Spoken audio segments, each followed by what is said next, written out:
Story world ಅನ್ನೋ ಚಾನಲ್ಗೆ ಸ್ವಾಗತ. ಶಿವನಿಗೆ ಪಾರ್ವತಿ ಮಾತ್ರವಲ್ಲ, ಇನ್ನೂ 3 ಪ್ರೇಮ ಕಥೆಗಳಿವೆ.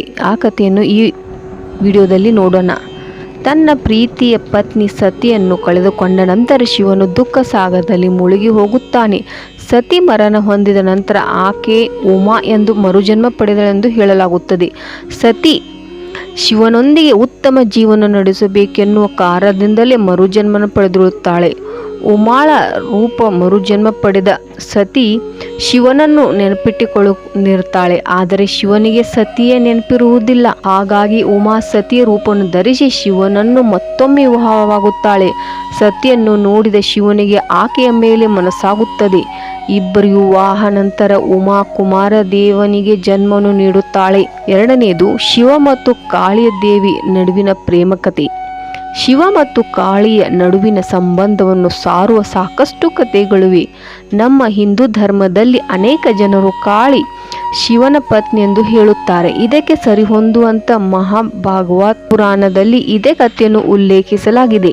ಮಹಾಭಾಗವತ್ ಪುರಾಣದಲ್ಲಿ ಸತಿ ಮತ್ತು ಕಾಳಿ ದೇವಿ ಇಬ್ಬರು ಒಂದೇ ಎನ್ನುವುದು ಹೇಳುತ್ತದೆ. ಮಹಾಭಾಗವತ್ ಪುರಾಣದಲ್ಲಿ ಉಲ್ಲೇಖಿಸಿರುವ ಕಥೆಯ ಪ್ರಕಾರ ಕಾಳಿ ಮಹಾದೇವಿಯಾಗಿದ್ದು ಆಕೆಯನ್ನು ನೋಡಲು ಭಯಂಕರ ರೂಪವನ್ನು ಹೊಂದಿರುತ್ತಾಳೆ. ಆಕೆಯ ಭಯಂಕರ ರೂಪವನ್ನು ನೋಡಿ ಆಕೆಯನ್ನು ವಿವಾಹ ಮಾಡಲು ಮನಸ್ಸು ಮಾಡಿದವರೆಲ್ಲರೂ ಭಯದಿಂದ ಓಡಿ ಹೋಗುತ್ತಾರೆ. ಆದರೆ ಶಿವ ಮಾತ್ರ ಆಕೆಯ ರುದ್ರ ರೂಪವನ್ನು ನೋಡಿ ಹೆದರದೆ ಆಕೆ ಮುಂದೆ ನಿಂತುಕೊಳ್ಳುತ್ತಾನೆ. ಆಗ ಶಿವನ ಆಕೆ ದಕ್ಷ ಮಹಾರಾಜನ ಮಗಳು ಸತಿಯಾಗಿ ಜನಿಸಿದಾಗ ವಿವಾಹ ಆಗುವ ಹಕ್ಕನ್ನು ಪಡೆಯುತ್ತಾನೆ. ಹೀಗೆ ಕಾಳಿ ಮತ್ತು ಶಿವನ ಪ್ರೇಮ ಕಥೆ ಉಂಟು. ಶಿವ ಮತ್ತು ದುರ್ಗೆಯ ಪ್ರೇಮ ಕಥೆ ನೋಡೋಣ. ಎಲ್ಲ ವೈದಿಕ ದೇವರುಗಳಲ್ಲಿ ಪ್ರಮುಖವಾದವನು ಶಿವ ಹಾಗೂ ಎಲ್ಲ ದೇವತೆಗಳಲ್ಲಿ ಪ್ರಮುಖವಾದವಳು ಶಿವನ ಪತ್ನಿ ದುರ್ಗಾ.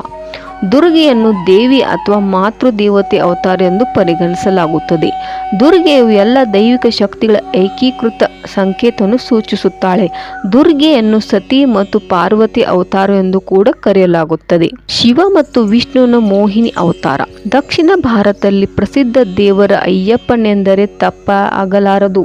ಈತ ಶಿವ ಮತ್ತು ವಿಷ್ಣುವಿನ ಮಗ. ಭಗವತ್ ಪುರಾಣದ ಪ್ರಕಾರ ಸಮುದ್ರ ಮಂಥನದಲ್ಲಿ ರಾಕ್ಷಸರನ್ನು ಮೋಸಗೊಳಿಸಲು ವಿಷ್ಣು ಸುಂದರ ಸ್ತ್ರೀ ರೂಪವನ್ನು ಧರಿಸುತ್ತಾನೆ. ವಿಷ್ಣುವಿನ ಈ ರೂಪವನ್ನು ಮೋಹಿನಿ ರೂಪ ಎಂದು ಕರೆಯಲಾಗುತ್ತದೆ. ಮೋಹಿನಿ ಅವತಾರವನ್ನು ಕಂಡು ಶಿವನಿಗೆ ಆಕೆಯ ಮೇಲೆ ಮನಸ್ಸಾಗುತ್ತದೆ. ಶಿವನು ಮೋಹಿನಿಯನ್ನೇ ಮತ್ತೆ ಮತ್ತೆ ನೋಡಲು ಬಯಸುತ್ತಾನೆ. ಆಗ ವಿಷ್ಣು ಶಿವನಿಗಾಗಿ ತನ್ನ ಮೋಹಿನಿ ಅವತಾರವನ್ನು ಮತ್ತೊಮ್ಮೆ ಬಹಿರಂಗಪಡಿಸುತ್ತಾನೆ.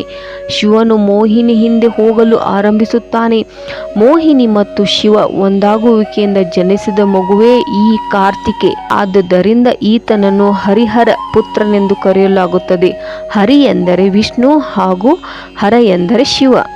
ಇವು ಪರಶಿವನ ಪ್ರೇಮ ಕಥೆಗಳು. ಈ ಕಥೆಗಳು ನಿಮಗೆ ಇಷ್ಟವಾಗಿದ್ದಲ್ಲಿ ಲೈಕ್ ಮಾಡಿ, ಶೇರ್ ಮಾಡಿ ಮತ್ತು ಸಬ್ಸ್ಕ್ರೈಬ್ ಮಾಡಿ. ಹರ ಹರ ಮಹಾದೇವ.